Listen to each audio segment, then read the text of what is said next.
নমস্কার বন্ধুরা, সোমাস কিচেনে আপনাদের স্বাগত। রুটি পরোটা খেয়ে বোর হয়ে গেছেন?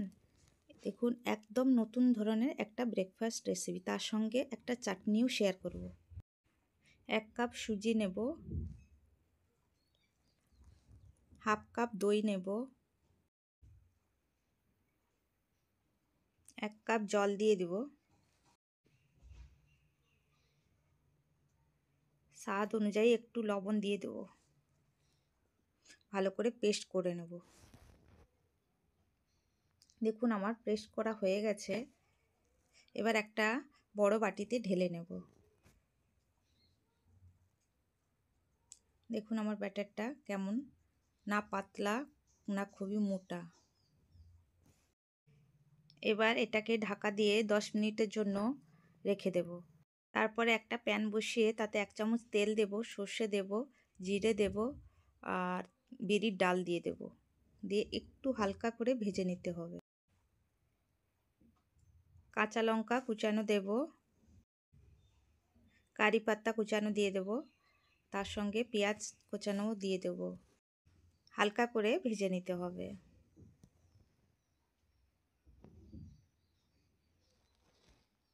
দেখুন আমার হালকা ভাজা হয়ে গেছে। সুজির ব্যাটারটাতে মিশিয়ে দেব।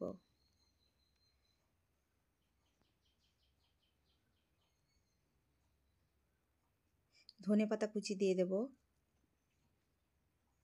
এবার ভালো করে মিক্স করে নিতে হবে।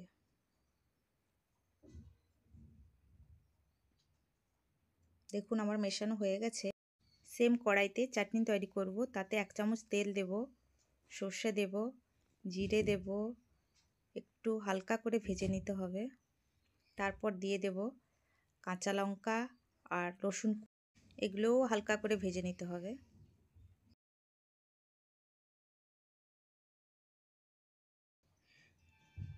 এবার কারি পাতা অল্প করে দিয়ে দেব।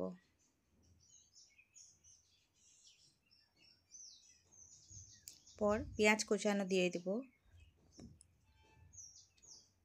হালকা করে ভেজে নিতে হবে।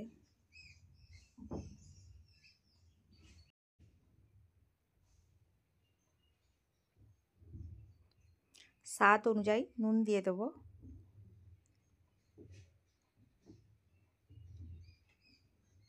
লঙ্কার গুঁড়ো দেব।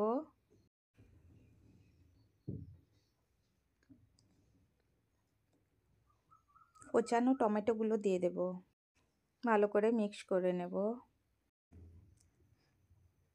7 থেকে 8 মিনিট টমেটোটাকে কুক করে নিতে হবে,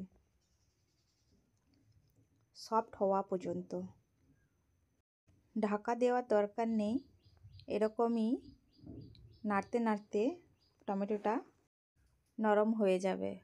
তারপর একটু তেঁতুল দিয়ে দেব, যেটাকেও মিশিয়ে নেব।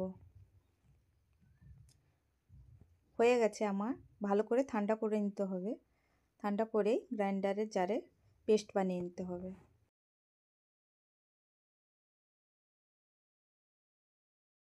দেখুন পেস্ট করা হয়ে গেছে। এবার একটা বাটিতে ঢেলে নেব। চাটনি রেডি হয়ে গেছে। চাটনিটা খেতে খুবই টেস্টি লাগে। 10 মিনিট পর সুজির ব্যাটারে বেকিং পাউডার দিয়ে মিক্স করে নেব। আমার ব্যাটারটা পুরোপুরি রেডি হয়ে গেছে। দেখুন আমি একটা ভাজার জন্য তড়কা প্যান নিয়েছি। আপনার কাছে যদি এটা না থাকে আপনি কড়াইয়ের মধ্যেও বানাতে পারবেন। ছোট চামচের 1 চামচ তেল দিয়ে দিয়েছি। 1 চামচ তার মধ্যে ব্যাটার দিয়ে দেব। দিয়ে একটা প্লেট ঢাকা দিয়ে দেব। গ্যাসের আঁচটা একদমই লো রাখতে হবে। এবার আমি উল্টে দেব।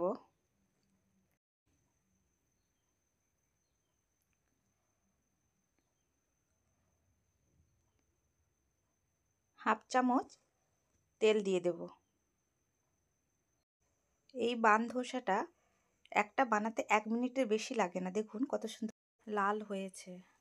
উপরটা যেরকম মুচমুচে হয়, ভেতরটা তেমনি স্পঞ্জি জালিদার। অসম্ভব সুস্বাদু লাগে।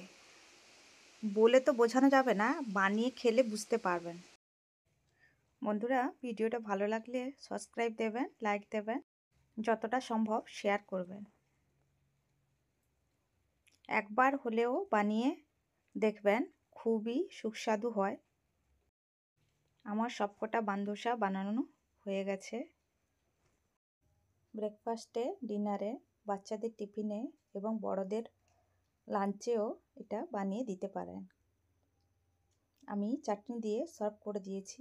দেখুন কত সুন্দর দেখতে হয়েছে, খেতেও তেমনি।